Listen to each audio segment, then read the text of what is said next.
Hello everyone. In this session we are going to see about move instruction. So move instruction is one of the output instruction used to move the value from one address to the another address, and we are having two parameters here. One is source address, another one is destination address. Source can be the address or constant. That means you can give the address of the value which you want to move, or you can give the value directly. That's what they have given. It may be the address or constant, right? And destination should be the address where we are going to store the value, right? So let's see how to use this in a software. So in ladder logic, you can find the move instruction in, just press it here. You can find move bar logical option here. In that there is a instruction called MOV, move. So once you click on that, it will give the move block.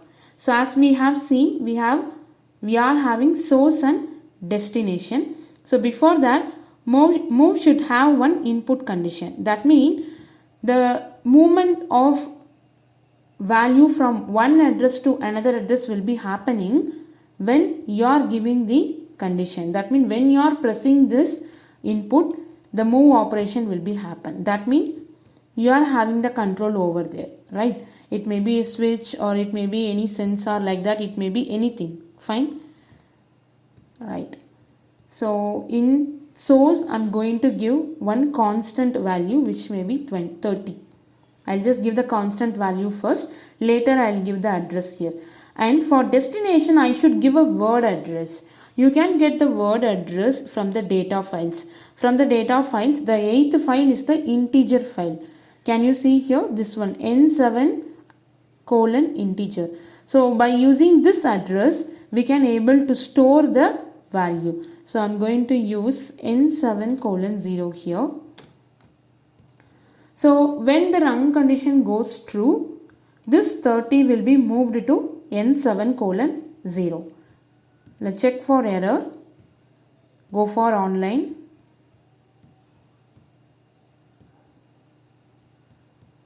Yeah. So now n7 is 0, right? So when your run condition goes true, move was happened. See, move operation happened. Because of that, the value, the 30 which is stored in source address, is moved to destination address. Got it? And this destination address, no, this value you can use it in your project. Fine. So I'll show one more example for that. Before that, let's see. Here I have given as a constant. This may be any other address also. So here I will give one new address like n7:1. So this is the second way of giving the source. First we have given the constant. Now we are giving the address. So in a runtime also I can able to change the value which is stored in n7:1. Let's go for online and check.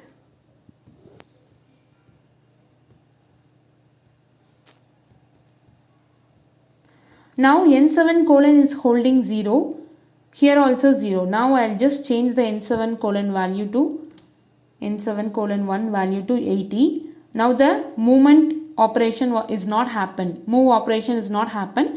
Now just click this.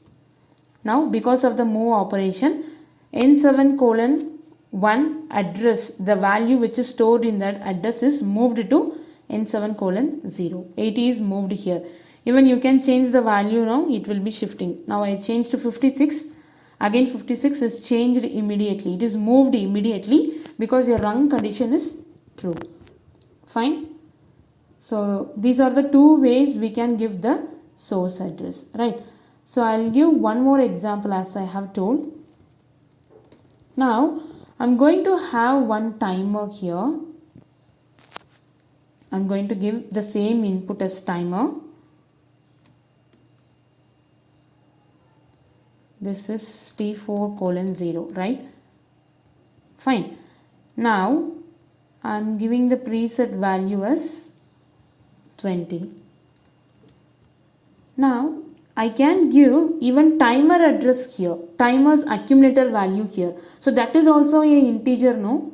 So I can give timer address, timer accumulator address here, T4:0 dot ACC. So what it will happen? The accumulator value will be moving to N7:0. It will be the moving, rotating value, right? It is not a constant now. And each time for each scan, the accumulator value will be changing. Let's check out that. Go for online. So these are all the ways that you can make use of the move operation. So it's a one example I am showing you. It is not that you should give only N7:0. You can give this also. Now the accumulator value is 0, N7: is 0, right? Now if you press the switch, can you see accumulator value is increasing, your N7: value is also changing. Because of this accumulator value that is listing here, and this is moved to N7:0 immediately. So once it is reached 20, it will be as a constant now. It will not change after that. Yes, it will not change. Suppose if I turn off this, it will go back to 0, right? But this will not be changed. This 20 is still there because the run condition is false. The same condition I have given, no, since it is false, we cannot able to get the value as 0 in N7:0. N7: will be 20 only. If you are again starting, accumulator value will be starting from the beginning like this.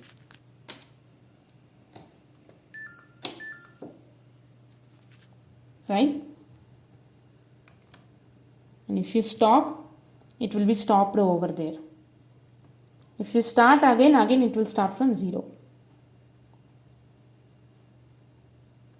And same thing, instead of using accumulator, you can use the destination address for the preset value. You can use the destination address to preset value. Let me tell you how to use that.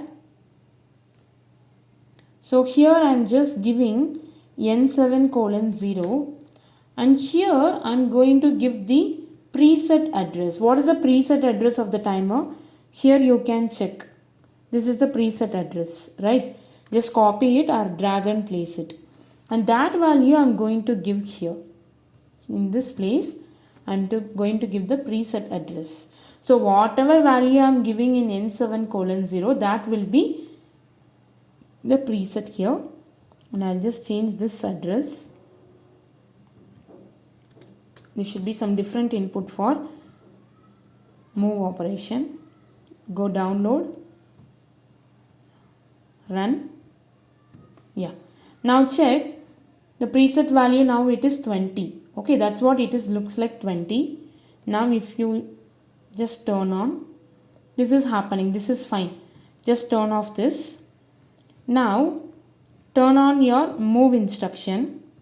Now your preset value is 0. Here also it's 0, right? So check this to 5. Now in timer also your preset value is 5. If you turn on your timer input now, it will be count only for 5 seconds. In the meantime, if you are changing, your preset value is changed. From the next time, it will be taking 10 seconds because that operation was done. Now it will be the new operation. So it will start from 0 to 10. After that, you can change the preset value again also. So for changing preset value or to get the timer accumulator value for some other purpose also, you can make use of move instruction. It is just moving the value which is in one address, source address to destination address. Both address should not be same. Fine? Yes. So that's it about the move instruction. We'll meet you in the next session. Bye.